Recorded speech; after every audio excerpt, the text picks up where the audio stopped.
Thank you very much, sir. Thank you, Mr. President. Thank you, distinguished senators. So from all I've gathered, it shows that everybody is following up with the issue, everybody is fed up, and everybody wants things to be done differently. And those are the things we're going to do to make sure that we have peace. Like Senator Shomole mentioned, we will win, working together as a team. Let me start from bottom up, sir. Starting with Senator Yaradua, thank you very much for the commendation, and to assure you, you're fully committed. We're going to work together as a team, together from the ministry, with the National Assembly, with the members of the armed forces and other security agencies. All NDAs have roles to play for us to achieve success. Nobody can do it alone. I think that's the most important thing. The difference between the CDS office and the minister's office interlinked, supporting each other, giving them all the necessary support for them to be able to carry out their task. Whatever it is we're looking from the outside as they're operating, we're also providing all the necessary, meeting all the NGOs and everybody, making sure it works. Working with them closely, that is taking. There is no way that we can achieve anything without working as a team. Even when I was CDS, I tried to harmonize all the services to remove all the rancor we used to have before. And now we'll make that very, very important. I think one area that we're going to look at constitutionally is to look at the powers given to the service chiefs, the CDS, ministry. There are a lot of lacunas, there are a lot of gaps that I think is affecting our operations. And I think that is very critical.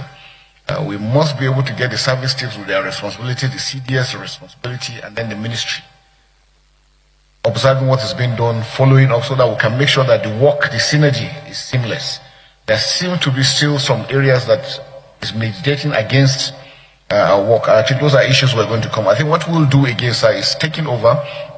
I'm going to sit down with all stakeholders. That's what we did in Maiduguri that gave us the success we did.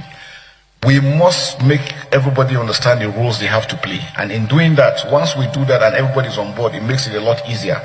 So to say in Maiduguri, we had meetings with motor park, markets, commercial drivers, everybody. And when they came on board, that's when we had success. And that's why we need to really replicate, going down to make sure that everybody has a responsibility. It is not when you see something you keep quiet saying it is not your responsibility. No. The armed forces, the security forces are not going to be everywhere. So it's important that we also work together. So Senator Anye will assure you that we're going to work closely with the service chiefs. There won't be any issues together, and including other security agencies. On the issue of the reabsorbment of the surrendees, that is not happening. We have a system that we monitor who and who we're recruiting into service. We work together with the intelligence system, the military intelligence, the DSS and all this. They still go back to check all those ones we're recruiting based on the data they're bringing. But sir, I think I must mention this, which I've done severally. There are countries, if we look at first world countries, why are they succeeding? They've been able to put some basic things in place.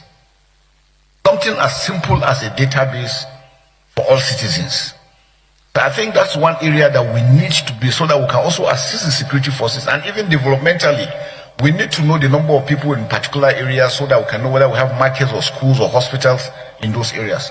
I think it's important that we must have a comprehensive database, and not the database that immigration will be having, quarantine will be having, police is having something. No, we need a unified one that will be able to carry, so that when you commit a crime, it's easier to track you, it's easier to trace.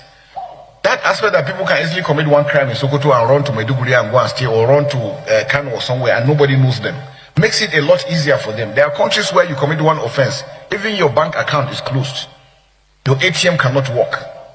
Now with ICT we can do a lot. So I think that it's important at this stage for us to start looking at how we can link up all those data together to have a unified one that will assist us in doing this. The kinetic and non-kinetic, like is mentioned rightly, sir, the kinetic effort is about 25-30%. It cannot win totally. It will give you the leverage. But sir, are we addressing those aspects that got us to where we are? Issues of good governance, poverty, illiteracy, all these aspects contribute to it. And that's why we said that the states need to do a lot. Local governments need to work. Sir, if our local governments are up and doing, the local government chairman will be dealing with the crime within their localities. And it will ease up these aspects. We need to have the police. We need to have the correctional system, and especially our legal system. So if the legal system is not proactive, and most of these crimes, especially terrorism, So in Saudi Arabia and Middle East countries, anything on terrorism, nobody jokes with it. Even your family members will disown you. Because they've made it in such a way that nobody is set free once you are charged on aspects of terrorism. So I think we need to also make it very, very punitive. The kidnapping issues, the way it's been treated in courts, you get somebody and cases are prolonged, doesn't make it well. So even the security forces, when you travel and you do all the efforts in making arrests and nothing comes out of it. So those are the aspects I think that we need to do. The non-kinetic is very important, sir. Because if we're able to understand that one there's justice, fairness and equity within the people and they have a sense of belonging, you will see crime and criminality will go down. Why are we having the resurgence of criminality? We know towards the end of every year, there is always this upsurge. People want to make extra money in whatever it is they're doing. The Sahel is there. The world terrorism agent is increasing in its attacks all over the world. So it's not only Nigeria because we are not isolated. And that's why we're having this pressure. What we need to do, sir, is working together as a team in addressing, making sure that we address them within Nigeria and do not give them any freeway, any aspects that they need to do. We must stop ransom payments. And in doing that, sir, even when ransoms are being paid, some other, because people want to do that, we can track the money is being paid and where does the money come from. There is a lot you can do using the banking system that we can do these things and track those things backwards. The use of technology is very important. And like I said, sir, if we're able to have a database and every Nigerian has a number linked to everything you have electronic, we can monitor anything. I think that's areas that we need to look at and be able to address. Again, the issue of the maritime environment, very, very challenging environment that is there, again linking with the border, especially Akwa Ibom to Cameroon and those other areas. We know there's a large increase. Normally when the pressure is on in the south, they go back into issues of sea robbery and piracy and these issues on ground. Again, issues of cultism and all these things. Now, we make sure that our operations within those areas are enhanced using the Operation Delta Safe, expanding their reach. Initially, because those areas were a bit quiet, they didn't extend them. But now what we have done even before I left is we've extended operations within those areas to be able to address those maritime environments, to make sure that we stop these acts. Because there's issues of kidnapping coming from those areas. Collaboration, sir, is critical. No one individual can do this together. We must work. Sir, it says no to negotiation. There is no negotiation with any criminal. And I think that should be made very, very clear. We are working together. States don't adopt such things because those things compromise security. And to tell those that nobody, if you negotiate with them, they will never abide by it. It's just a moment. When they do that, they want to buy time to buy more arms, and then they were going to come. And we have seen it repeatedly. There are even localities that have done that. They still come after them. So, sir, it's a total ban on that, total ban on illegal mining, and all those other aspects that are bringing these things together. So I think we must be able to do that. Indiscipline in the military, sir, Senator Ipaya, we can assure you that we're going to address them totally. We're going to have independent patrol teams that will go and make sure that we do and do it. And what we want to do again is to withdraw possibly all military men out of checkpoints and let the police and civil defense handle those aspects. Hungry man is an angry man. And so if people can't eat, you can imagine what will happen. So for us, I think protecting the farm, working with the civil defense that have the agro farmers, agro rangers is very important for us to continue to work together. For Senator Lalong, thank you very much, sir. We really appreciate you for the commendation, and we assure you that we're going to be very firm in all we are doing. And everywhere we make sure that recruitments are going to be thorough. And again, it brings you back to a database.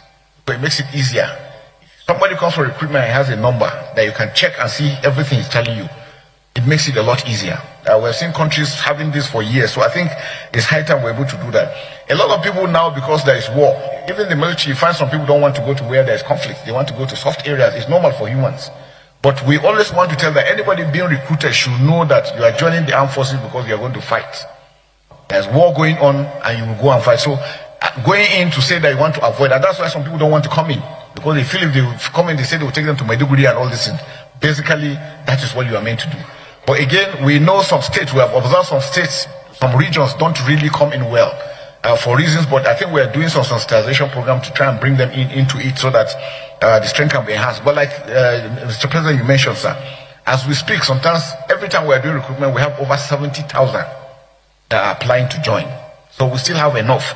But maybe some states do not have that number. But again, we have a way of balancing because we want every Nigerian to be part of it, every Nigerian to take responsibility of what is going on ground. So we're following all those aspects, and we don't want them to go down. So on expectations, so I can tell you, I'm also feeling the heat because when I see the expectations, when my name was mentioned, I know that I cannot afford to fail myself, fail my nation, fail my family. Whatever that we need to do, we will put in the very best, and we know God on our side, we're going to succeed. So it's important, sir, that we must continue to work together. And I assure Nigerians, I really appreciate the responses to the Senate, National Assembly as a whole, the entire Nigerians. Like I went to social media, I was shocked when I saw the response. And it shows that people are really committed in showing that Nigeria is peaceful. So when people go around saying Nigerians, we don't love ourselves, I say, no, they don't really know who Nigerians are. And it also brings me to the issue that we have on the issue of whether genocide or no genocide. We're all victims. Everybody is being killed. Everybody is dying. So that's why it's important that we must work together. And it is when we allow them have gaps that they penetrate. They don't care who they kill. These are a bunch of evil people that are on drugs. For whatever reason, we must stop the killings. Nigerians must not be killed, or anyone in Nigeria must not be killed for whatever reason. So, sir, our own target is to face them squarely and ensure that we stop the killing. Farmers should go, our children should be safe in their schools, and Nigeria is back to how it used to be before. I think that's very, very important. On the issue of whether 100 days or 6 months, I think it's important that we must make sure that within a very limited time, people should see that things are changing. We're able to achieve that, and we can still do that, and we will do that. All we need is the support. So I want to seek indulgence that once I take over after 3 weeks, we'll be able to come back, maybe have a closed session, because there are a lot of things that we need to bring to the fore that will assist the members of armed forces and other security agencies. We cannot say it out in the open. There are a lot of gaps that we need to close in. And I think that's very important if we're able to sit down. I'll sit down with all of them, we'll discuss, and then we'll come back again and sit down and show clearly the roadmap. What is it that is in? What do we need? What kind of support do we need for us to be able to achieve? I think that's very, very important, sir. On issue of saboteurs, yes, sir. Normally we recruit from the society. So there will always be the good, the bad, and the ugly.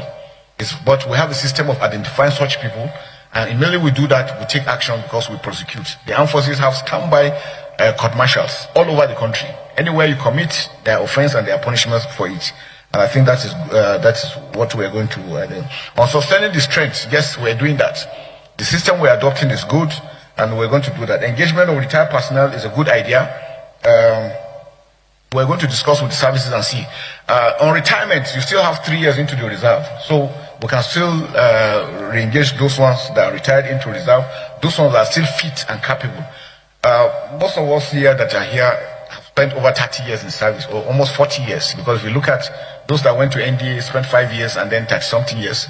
There are some that were at NMS, spent 5 years, 6 years NMS, 5 years NDA, and 30-something years. So they put in a longer years, a lot of experience.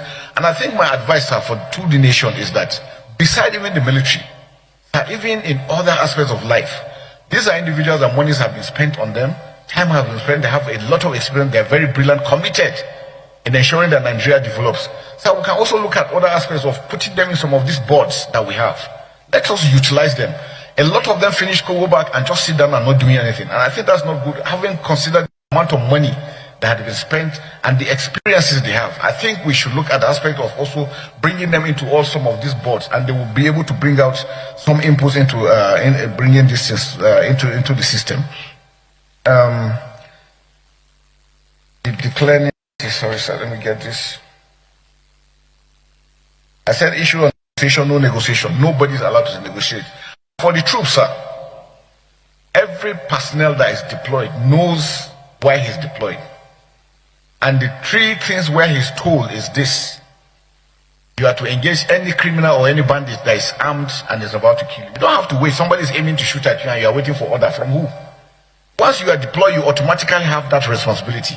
Or your colleague is to be shot and you know there is no other way of stopping it other if you don't kill the person. Or the community or property you are protecting. These are statutory and they all know it. So if any member of the armed forces is deployed anywhere and tells you that he's waiting for order, he's lying. He's only a coward. There is nothing like he's waiting for any order. The order is automatic once he's deployed because he's briefed before he's deployed. And I think that is very important that we're able to bring that distance. Like I said, the increase in terrorism and banditry, sir, end of the year, the times, over time, people have neglected so many things, and these are the things these are the results. So we must go back to those basics that will do that, working together with the communities, with the local government, with the state government, and the federal. Together, if we do that, we're going to look at and we're going to get good results.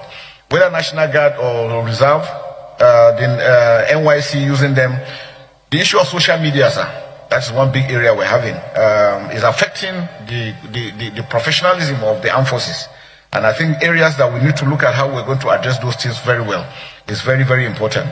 Funding issues, like it was mentioned, no country can have everything. So America's budget last year was about $800 and something billion, and they produce the equipment. We don't produce this equipment. For everything we are buying, we buy using hard currency. A medium range precision missile for a drone, sir, is $100,000. That is about 150 million naira. So once you fire one, 150 million has gone. Whether you hit target or you don't hit target. A ship, a medium range ship will take up to probably 33,000 liters of fuel, 10 tankers. In 5-6 hours, fuel is finished. So you can imagine that defense is expensive. And that's why it's important for us to see that we can fund. And we can do government to government. Some of these things we can get them directly. So I think those are issues that I think we need to look at. We said 20% non-kinetic. We'll do the intelligence. Yes, intelligence is critical, and that's why we need everybody to be on board. Because when you see something and you report, action is taken, and we're able to get good results. As again, and the Senate especially.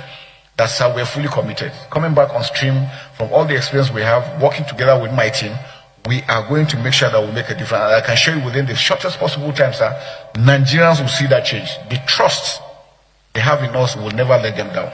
And we'll count on the house. Thank you very much, sir. Thanks for watching. Comment, like, share, and subscribe.